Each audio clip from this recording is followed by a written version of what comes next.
빌립보서 3장 말씀 우리가 함께 읽었습니다. 오늘 찬양 없는 거죠? 예. 제가 실수한 줄 알았어요. 그리스도인은 두 나라의 시민권을 가지고 살아가는 사람들입니다. 하나는 대한민국의 이 땅 위에 대한민국의 시민권이겠죠. 다른 하나는 뭐겠습니까? 하나님 나라의 시민권입니다. 두 개의 시민권을 갖고 있어요. 그래서 저는 오늘 20절 말씀 참 좋아합니다. 우리의 시민권은 어디에 있다고요? 하늘에 있다고요. 저는 이 말씀 정말 좋아해요. 우리의 시민권, 나의 시민권이 이 땅에도 있지만 하늘에도 있다라는 것이죠. 그것이 성경의 선언이라는 것이 너무 감사합니다. 하늘의 시민권이 있다는 것은 하늘의 왕이신, 아니 이 모든 땅의 왕이신 하나님께서 나의 주님이시다. 그리고 그 하나님이 다스리시는 그 나라에 나는 속해 있다라는 사실이죠. 그런 점에서 신자인 저나 여러분은 모두가 다 땅의 시민권과 하늘의 시민권을 가진 이중 국적자입니다. 믿으십니까?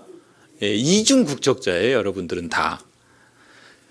그래서 교회는 뭐냐면 이중 국적자들의 공동체입니다.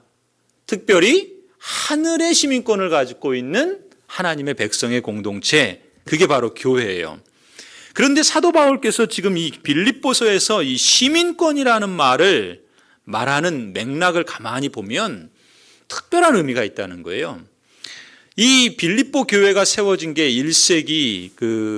1세기잖아요. 초대교회인데 이 당시에 이 로마 제국의 이 시민들은 특별히 로마시에 사는 사람들은 자신이 로마 시민이라는 것을 엄청나게 자부심을 갖고 있었다 그럽니다. 요번에 저희가 태국에 다녀왔잖아요. 그 방콕에서 이제 저희가 하루를 이틀을 잤네요. 방콕에 갔는데 방콕에 대한 이야기를 선교사님한테 들으면서 놀랬던 것 중에 하나는 이 방콕에 산다고요, 다 방콕 시민권이 있는 게 아니래요. 거기는 여러분 주민등록증 있죠? 색깔이 어때요? 다 같으시지 않나요? 그렇죠, 다 같으시죠. 근데 거기는 주민등록증 색깔이 다르대요. 그러니까 방콕에 시민권이 있는 사람이 있고 없는 사람이 있고 난민도 있고, 그래서 그거를 주민등록증을 보면 색깔로 구분을 한대요. 그러니까 방콕에 사는 사람들은 뭐라 그러냐면 방콕민국이라 그런대요. 방콕민국. 무슨 얘기예요? 그만큼 방콕의 시민이라는 걸 자부심을 갖는다는 거예요. 사실은 좀 이거 방송에 나가는데 이런 말 하면 안 될 것 같아요. 우리끼리만 얘기를 하면 오프로드 해서 방콕에 있는 사람들은요, 그 방콕에 들어와서 사는 거를 막아버린대요. 외부 사람들이. 같은 태국 사람인데. 됐죠? 이 방콕 시민권이 그만큼 중요하다는 거예요. 그래서 저는 그 사실을 들으면서 또 한편으로는 이 빌립보시가 생각이 났어요. 빌립보시는 로마시에서 수천 킬로미터 떨어져 있습니다. 그런데 이 빌립보시는 특별한 대우를 받았어요. 왜냐하면 이 빌립보시에 사는 사람들 가운데 많은 사람들이 군인들이었어요. 특별히 로마 제국의 장교들, 그 로마 군대의 장교들, 퇴역 장교들이나 군인들, 이 사람들이 이 빌립보에 많이 살았다 그럽니다. 그런데 이 군인들이 특별히 어떤 대우를 받았냐면 로마 황제 시저가 이 퇴역 장교들에게는 빌립보에 살지만, 로마에서 수천 킬로미터 떨어진 시에 살지만 로마 시민이 갖고 있는 시민의 권리를 똑같이 주었다 그래요. 그러니까 빌립보에 살아도 이 사람들은 로마 시민이나 다름없는 거예요. 그렇기 때문에 그 빌립보에 사는 이 퇴역 장교들, 시민권을 갖고 있는 사람들은 그 시민권을 가진 걸 엄청나게 자랑으로 여겼던 겁니다. 그런 배경이 있는 거예요. 그러니까 지금 사도 바울이 우리의 시민권은 하늘에 있다라는 말을 할 때는 뭘 염두에 뒀겠어요? 이 시민권이 얼마나 소중하고 얼마나 특권이고 얼마나 놀라운 권한이 거기에 있는가를 이 성도들이 다 알고 있는 거예요. 아마 이 성도들 중에도 로마 시민권이 있는 사람도 있고 없는 사람도 있었겠죠. 그렇지 않겠습니까? 그런데 그 로마 시민권을 가진 사람은 사도 바울이 시민권이란 얘기했을 때 벌써 어깨에 힘이 쫙 들어가지 않겠어요? 그런데 그런 성도들에게 사도 바울이 뭘 말하냐면 여러분이 로마 시민권을 가지고 있다는 것도 그렇게 자부심을 갖고 있는데 여러분은 무슨 시민권을 갖고 있습니까? 하늘의 시민권을 갖고 있습니다 라는 것을 지금 말씀하고 있다는 것이죠. 그런 점에서 사도 바울은 이 하나님 나라의 시민된 권리, 그 특권, 그 영광, 그것이 얼마나 크고 얼마나 자랑스러운 것인가 라는 것을 성도들에게 알려주고 싶었던 거예요. 심지어 로마 시민, 그 성도들 중에 로마 시민권이 없는 사람도 있겠죠. 혹 여러분 중에 로마 시민권이 없는 사람도 무슨 시민권은 있다고요? 그거보다 더 영광스러운 하늘의 시민권이 있습니다. 이걸 강조했던 거죠. 그렇다면은 이 하나님 나라의 시민이 갖는 권리와 특권이 무엇인가? 그걸 알아야 되겠죠. 여러분들은 예수 그리스도를 믿고 구원받은 사람으로서 하늘의 시민권이 있는 줄 믿습니다. 아멘? 예. 그렇다면 그 하늘의 시민권을 가진 자로서의 특권이 있고 권리가 있다는 거예요. 그럼 그 특권과 권리가 무엇인지를 아는 것이 우리가 이 땅을 살아가면서 혹 내게는 로마 시민권이 없다 하더라도, 혹 내게는 방콕의 시민권이 없다 하더라도, 이 세상이 자랑하고 자부할 만한 그런 시민권이 없어도 내게는 하늘의 시민권이 있다라는 그 사실로 그것을 선명히 할 때 이 땅을 살아가는 성도들에게는 위로와 자부심이 있지 않겠는가? 그렇다면 이 하나님 나라의 시민권이라고 하는 그 특권과 권리는 무엇이고 어디서부터 자부심과 위로가 비롯되는가? 오늘 본문에서는요, 사도 바울이 세 가지를 말합니다. 첫 번째는 20절 한번 보시겠어요?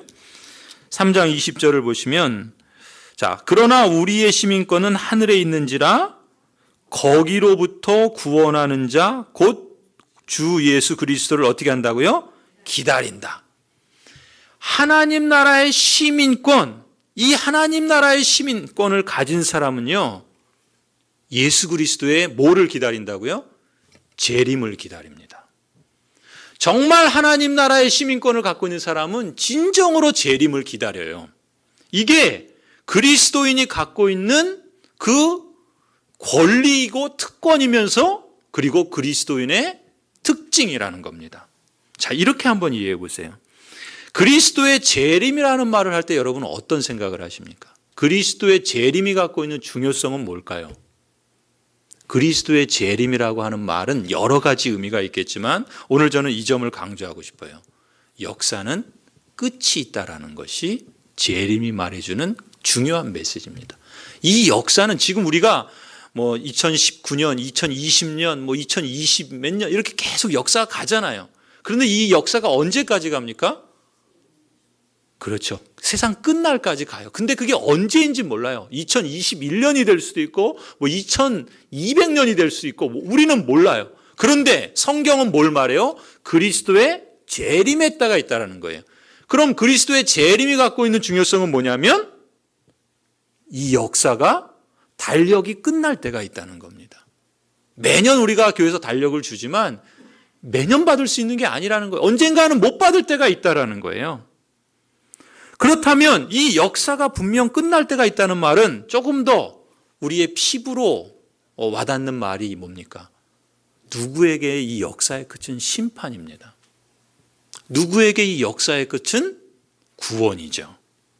이 심판과 구원, 이 심판과 평안, 이 심판과 생명, 이 역사의 끝은 바로 심판과 구원을 말해준다는 것이죠. 그리스도의 재림을 기다린다라고 하는 의미는 우리가 그리스도의 재림에서 위로를 받는다고 하는 의미는 바로 심판이 있고 구원이 있다라는 것입니다. 여러분, 역사의 끝나라면 상당히 먼 미래일 같지요. 그렇지 않습니까? 언제 올지 모른다라는 것은 보통 사람들은 없다라고 여깁니다. 그렇죠? 내일 있을지 100년 후에 있을지 모르잖아요. 그러니까 없는 거예요. 심지어 그리스도인들조차도 그리스도의 재림의 때 마지막 역사가 끝이 있다는 것을 없는 것처럼 여기는 경우도 없지 않습니다. 그런데 역사의 끝날이 먼 미래 같지만요, 우리가 그날이 있다는 걸 언제 실감합니까? 저는 장례식 때마다 그걸 실감한다고 생각해요.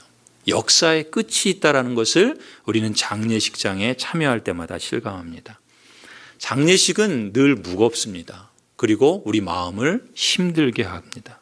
슬프게 하죠. 근데 여러분, 장례식이어도 속을 들여다보면요, 다릅니다. 어떤 장례식은 그야말로 어두운 심판이고요, 어떤 장례식은 밝은 평안입니다. 겉모습은 같아요. 왜냐하면 우리가 사랑하는 이를 떠나보내야 하는 아픔은 모든 사람이 다 공통적으로 느낍니다. 그런 점에서는 같아요. 그러나 그 속을 들여다보면 다르다는 거예요. 여러분, 장례식은 우리 인생의 끝날을 보여주는 겁니다. 한 인생의 운명이 끝날 때가 있다는 걸 우리에게 확인시켜주는 겁니다. 그것은 동시에 무엇을 의미합니까? 모든 인생도 끝날 때가 있다는 걸 말해주는 거죠. 그것은 뭐예요? 바로 그때가 예수 그리스도의 재림의 날입니다. 그리스도의 재림의 날에 모든 인생, 모든 역사는 끝을 맞이하게 된다는 것이죠. 그것을 예고해 주는 것입니다. 그런데 그날에 하나님 나라의 시민권을 가진 사람은 성경이 뭘 약속합니까? 생명을 약속하는 겁니다. 평안을 약속하고 구원을 약속하는 거예요. 반면에 오늘 본문의 18절에 보면 이런 사람들이 있어요. 십자가의 원수로 행하는 사람들이 있다 그럽니다. 십자가의 원수로 행하는 사람들. 19절 표현처럼 그 사람들의 마침은 뭐라고요? 멸망입니다.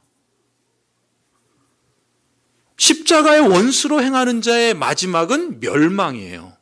어두운 심판입니다. 불지옥이에요. 제가 태국에서 오면서 오는 길에는 마음이 좀 평안하더라고요. 그 처음 출발하면서 계속해서 사실 내색은 안 했지만 긴장을 했거든요. 왜냐하면 아무래도 모든 안전과 모든 일정이 은혜 가운데 잘 마칠 수 있도록 아무래도 긴장하지 않을 수 없죠. 오는 길에는 오는 길에도 역시 이제 올 때까지는 늘 하나님께 기도하는 마음으로 긴장하지 않을 수 없는데, 갈 때는 제가 비행기 안에서 잠도 못 자고, 잠은 좀 잤나? 그 영화도 하나도 못 봤어요. 영화를 좀 봐야지 비행기가 슉 지나가는데, 올 때는 제가 영화를 봤는데 그때 본 영화가 뭐냐면 신과 함께인가요?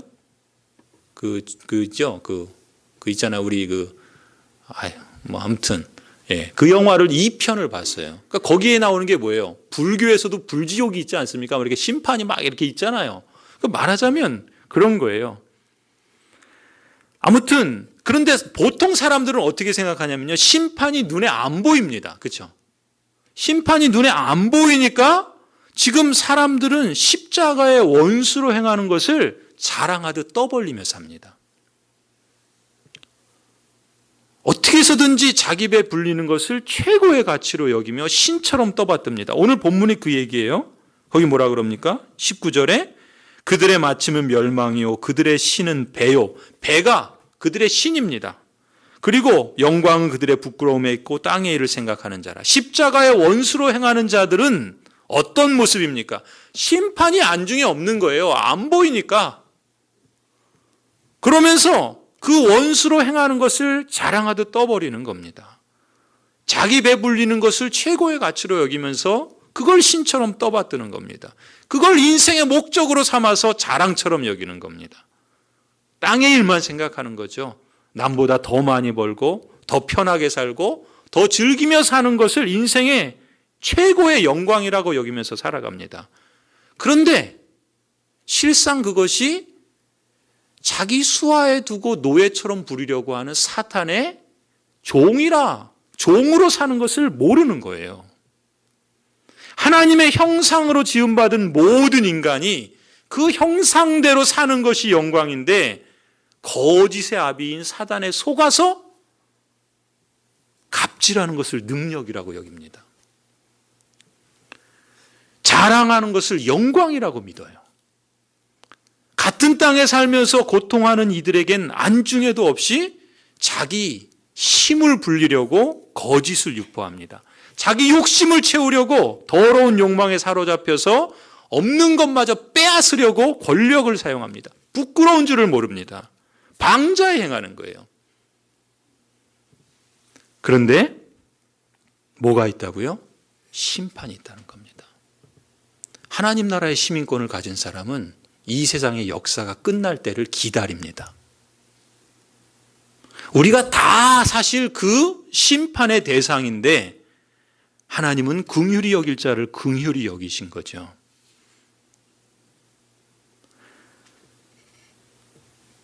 하나님 나라의 시민권을 가진 사람으로서 그렇지 못한 사람을 이렇게 깎아내리거나 또 저주하거나 또 우리 스스로가 심판자가 되라는 말이 아닙니다. 적어도 사도 바울이 지금 이 말씀을 할 때는 빌립보의 교회에 속한 성도들에게 지금 그들의 현실이 어떤 현실이었냐면 이 하나님의 십자가의 원수로 행하는 사람들이 권력을 쥐고 있고 그렇게 자랑하며 또 사람들을 예수 그리스도를 믿는 사람들을 압제하고 그리고 세상의 부와 명예를 가지고 자랑하는 것을 마치 영광으로 여기는 이 강자에 대한 약자의 입장에 있었던 그리스도인들에게 그 속에서 진정한 위로와 소망이 어디에 있는가를 확인시켜 주고자 했던 것이죠. 그런 점에서 하나님 나라 시민권을 가진 사람은 재림을 기다립니다. 우리는 재림을 두려워하는 자가 아니라 재림을 기다리는 자입니다. 두 번째는요, 하나님 나라의 시민권이 갖고 있는 그 자부심과 특권, 그것이 어디에 있는가? 21절입니다. 21절 한번 보실까요? 그는 만물을 자기에게 복종하게 하실 수 있는 자의 역사로. 그는 누굽니까? 예수 그리스도죠. 예수 그리스도를 누구라고 표현합니까? 만물을 자기에게 복종하게 하실 수 있는 자다. 그렇게 소개하고 있습니다. 예수 그리스도가 누구라는 거예요? 모든 만물이 그리스도에게 복종한다는 거예요. 그럼 그리스도는 뭡니까? 한마디로 말하면, 한 단어로 표현하면 왕이죠. 왕입니다. 그죠? 모든 만물이 복종하는 존재는 왕이잖아요. 그러니까 하늘 시민권을 갖고 있는 사람은 예수 그리스도가 뭐라는 겁니까? 왕이라는 자부심이 있는 거예요. 왕이라고 하는 그 사실에서 위로를 찾고 거기서부터 소망을 갖고 있는 거죠. 이 왕이신 예수님이 누구십니까? 모든 걸 창조하신 하나님이시고 모든 것의 주인 되시는 분이라는 거예요. 여러분 한번 그림을 보시겠어요? 일전에 제가 한번 보여드렸던 건데 여기 이제 그 앞에 있는 단어는 good이라는 표현입니다. 영어 단어예요. good. 좋다. 굿하는 굿거리, 굿이 아니고요. good. 좋다. 이런 거예요. 근데 참 좋은 것, 모든 걸 갖고 있으면 다 좋죠. 그런데 이 good에서 God, god을 빼면 God니까 God를 빼면 뭐만 남아요? 오만 남죠. 오. 그래서 오 하나 남았다는. 근데 이렇게 표현했죠. 그걸 이제 그렇게 표현한 거예요. 그러니까 거기 밑에 뭐라고 써 있습니까? 모든 것을 가졌으나 하나님을 빼버리면 아무리 모든 걸 다 가져서 좋다라고 해도 그 인생에 하나님이 빠져 있으면 뭐라는 거예요? nothing이라는 거예요. nothing. 아무것도 아니라는 거예요.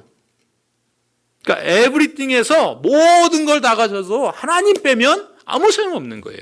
그런데 난 아무것도 없어요. 가진 게 없어요. 자랑할 게 없어요. 권력이 없어요. 명예가 없어요. 아무것도 가진 것이 없는데 거기에 God, 하나님이 더해지면 뭐라고요? everything이에요. good이에요. 모든 걸 다 가진 거예요. 모든 걸 다 가진 거예요. 이 표현이 이제 그 동그라미 하나에다 God를 하면은 God에 동그라미 하나가 더 들어가니까 O가 들어가니까 Good가 되잖아요. 그렇게 이제 의미를 부여한 건데, 여러분 빌립보서 3장 7절 9절을 한번 보실까요? 앞에 빌립보서 3장 7절부터 보시면요, 사도 바울이 하시는 그 고백을 한번 잘 눈여겨보세요. 제가 한번 읽겠습니다. 빌립보서 3장 7절. 그러나 무엇이든지 내게 유익하던 것을 내가 그리스도를 위하여 다 해로 여길 뿐더러 또한 모든 것을 해로 여김은 내 주 그리스도 예수를 아는 지식이 가장 고상하기 때문이라. 내가 그를 위하여 모든 것을 잃어버리고 배설물로 여김은 무엇을 얻고요? 그리스도를 얻고 그 안에서 발견되려 함이니. 이게 또 꼭 이 표현 아니겠습니까? 사도 바울은 사실 앞에 육신적으로 보면 자랑할 게 많아요. 세상적으로 보면 가진 게 많아요. 바리새인이요, 또 율법의 열심인자요, 또 가말리엘 출신이요. 말하자면 요즘 말하는 그 좋은 건 다 가진 거예요. 그런데 그 모든 것을 뭐로 여긴다고요? 배설물처럼 여긴다는 거예요. 배설물처럼. 왜요? 그리스도를 얻는 게 제일 중요하기 때문에. 지금 그런 거예요. 아무리 모든 걸 가져도 사도 바울이 그리스도를 모를 때는 모든 걸 가진 것 같았지만 그리스도를 박해하고 정말 죄인 중에 괴수이지 않았습니까? 그래서 그리스도를 믿는 사람들을 죽이는 데 열심을 냈던 사람이었죠. 그런 면에서 하나님이 만드신 피조물인데 하나님을 향해서 반역하니 이게 nothing이죠. 이게 무가치한 인생 아니겠습니까? 그러니까 그리스도께서 사도 바울에게 다메섹에서 나타나셔서 어찌하여 너가 나를 박해하느냐라고 말씀하시잖아요. 그런데 사도 바울이 지금 뭐라 그럽니까? 오늘 그 빌립보서에서도 그렇고요. 또 고린도 후서에서도 그렇고 사도 바울은 보면 정말 고생을 많이 해요. 정말 사람들이 볼 땐 이게 참 비참한 인생이에요. 별하별 환난과 고통과 죽음의 위협까지도 수차례 겪은 그런 사람이에요. 아무것도 없는 것 같아요. 사람들이 볼 때는. 그런데 무엇이 더해져 있어요? 그리스도께서 함께 더해져 있어요. 그러니 뭐라 그럽니까? 사도 바울이 모든 것을 잃어버리고 배설물을 여기고 오히려 그리스도를 얻고 그 안에서 발견되려 합니다. 그렇게 말씀하는 거예요. 그리스도가 그만큼 자신에겐 소중하고 전부다라는 거죠. 이 세상의 가치는 뭡니까? 이런 말이 있죠. 뭐니 해도 머니가 최고라고. 이 세상에서 머니가, 돈이 최고예요. 뭐니 해도 머니가 최고예요. 그런데 하나님 나라에서의 가치는 지금 사도 바울의 표현대로 말하면 뭐라고 말합니까? 사도 바울은 그렇게 말해요.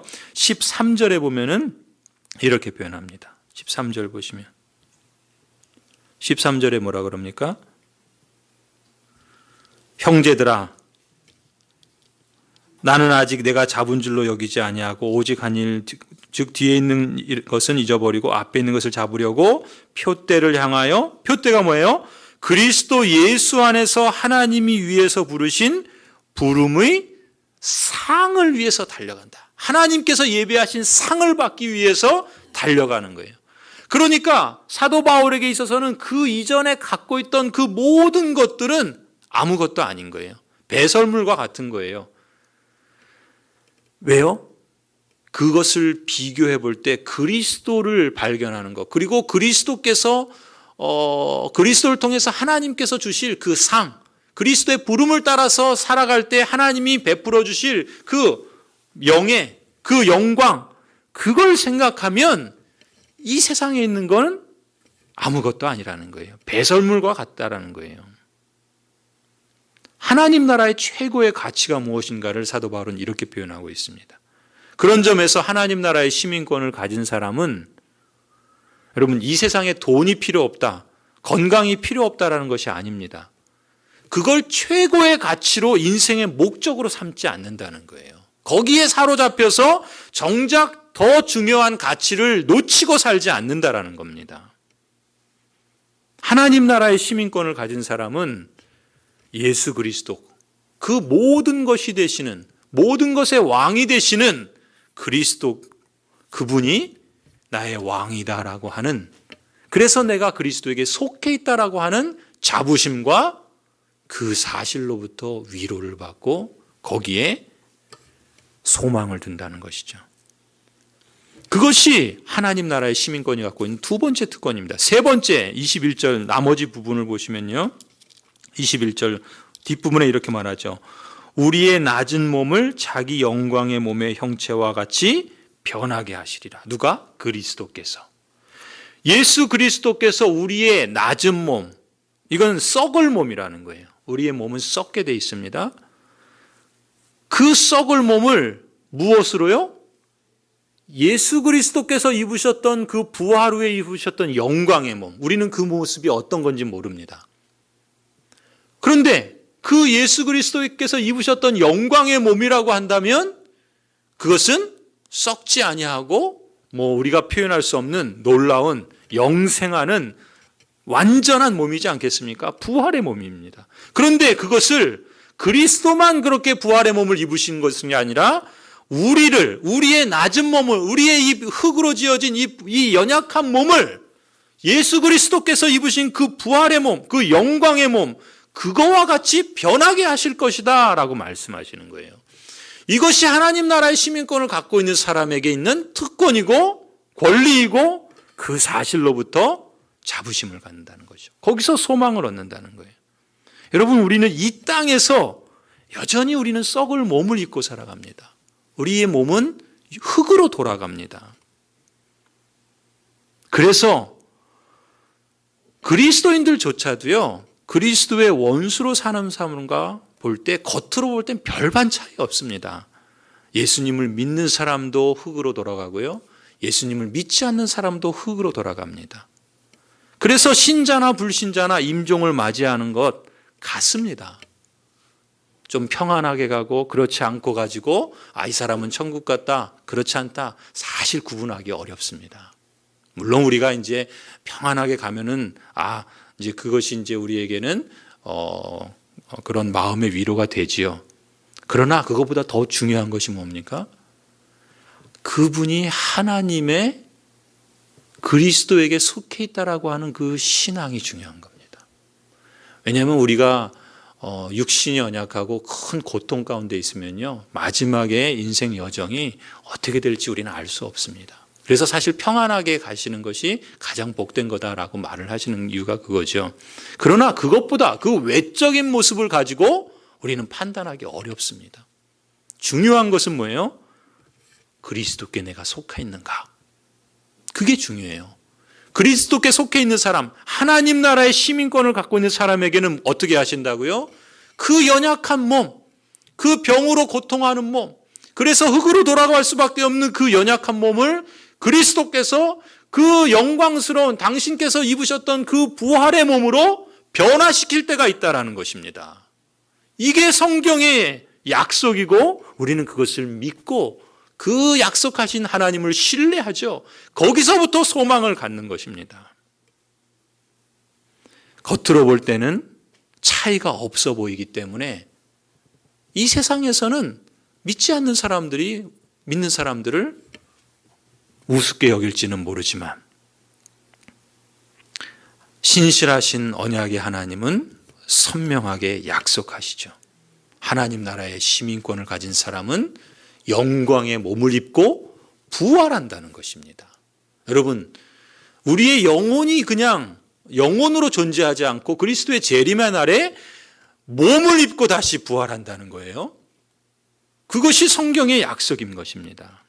그 몸은 지금과 같은 몸이 아니라 변화된 영광스러운 몸이에요. 성도 여러분, 하나님 나라의 시민권을 가진 사람의 특권과 영광, 저는 그것이 부활에 있다 믿습니다. 우리가 그것을 경험해 보지 못했기 때문에 그것이 구체적으로 어떠하게 될 것인지는 말할 수 없지만, 그러나 그 약속을 주신 분이 언약의 하나님이시고 신실하신 하나님이기 때문에 그 하나님을 신뢰하는 것이죠. 저는 예수 그리스도께서 부활하신 후에 입으셨던 그 영화로운 몸, 저 또한 그것을 입고 다시 살아날 것을, 다시 부활하게 해주실 것을 믿습니다. 여러분도 그 믿음이 있으시죠?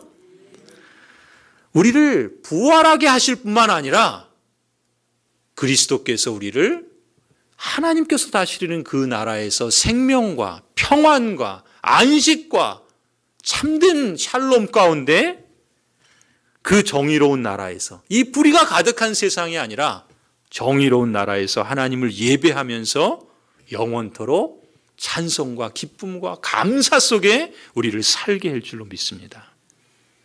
성도 여러분, 그런데 우리는 여전히 이 땅에서 어때요? 썩을 몸을 갖고 살아갑니다. 그것은 무엇을 의미하는가? 제 선배 목사님이 이 본문을 이런 식으로 표현하셨어요. 우리의 시민권이 이 땅에 있지 않고 하늘에 있다는 것은 우리의 신앙적인 노력이나 수고나 헌신이나 애씀이나 그 삶이 이 세상에서는 그 가치를 평가받지 못할 수도 있습니다. 잘 들어보세요. 오히려 우리는 업신여김을 당할 수 있고 바보 같다는 소리를 들을 수도 있습니다. 세상의 지혜를 따르지 않는다고 해서 어리석다 취급받을 수도 있습니다. 여러분, 신앙을 갖고 하나님을 따라서, 하나님의 뜻을 따라서 어쨌든 하나님을 경외하면서 하나님을 기쁘시게 하려고, 하나님의 그 부르심을 따라 살려고 하는 게요, 세상 사람들이 볼 땐 어리석었습니다. 미련하게 보입니다.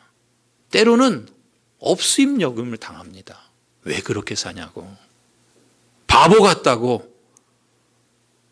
우리가 이 땅에 하나님 나라의 시민이지만 육신을 입고 살아간다는 것은 바로 그것을 감수해야 된다는 겁니다.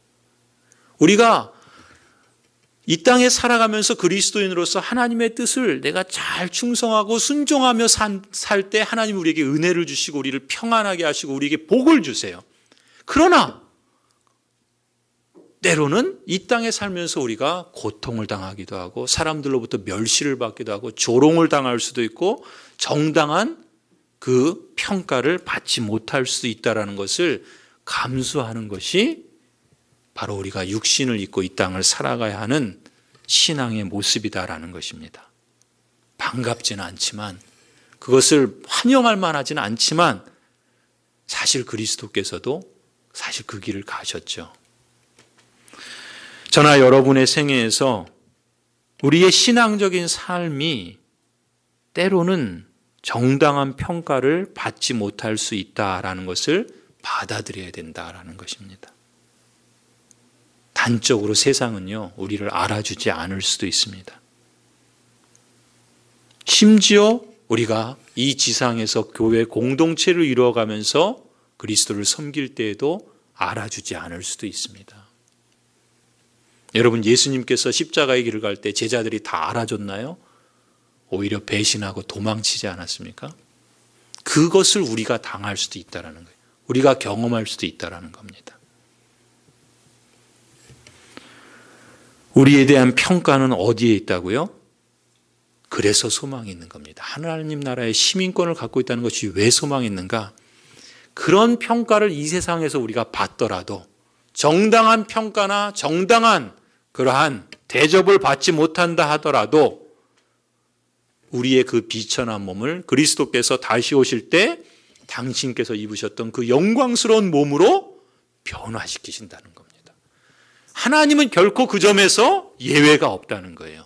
사람은 경우에 따라서 대접해 주기도 하고 그렇지 않기도 하지만 하나님은 언제나 예스라는 겁니다. 그것이 우리가 하나님 나라의 시민권을 갖고 있다는 것에 주는 소망이고 영광이라는 거예요.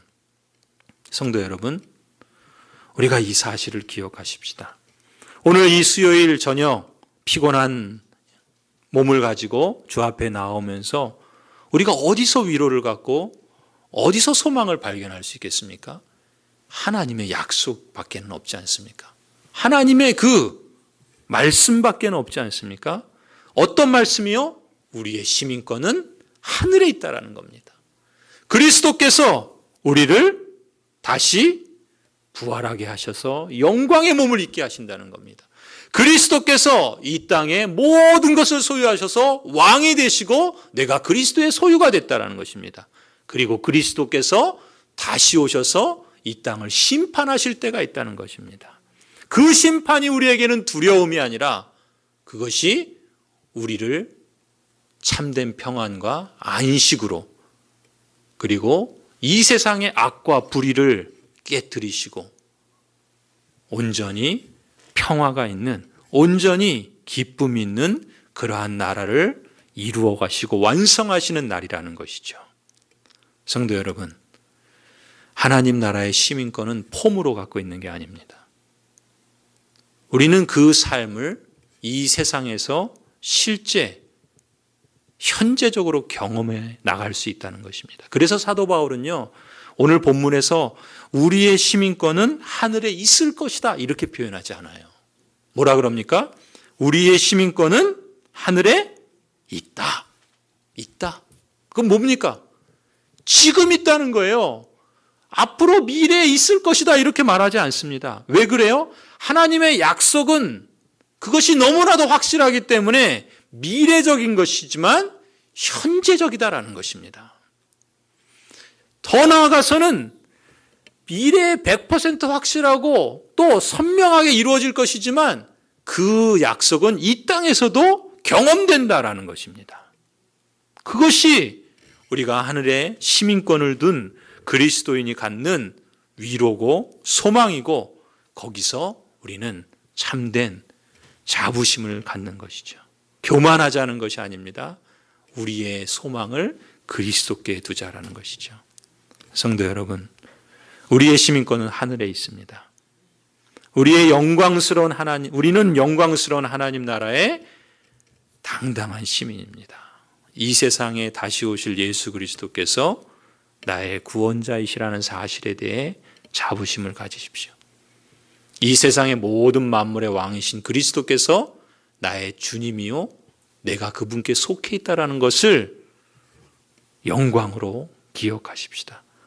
부활이요 생명이신 예수 그리스도께서 이 세상에서는 썩어 없어질 수밖에 없는 나의 육신을 다시금 썩지 아니하고 영원토록 생명 있는 참된 그 부활의 몸으로 변화시켜 주신다는 그 사실로부터 소망을, 위로를 붙잡으실 수 있기를 주님의 이름으로 간절히 축원합니다.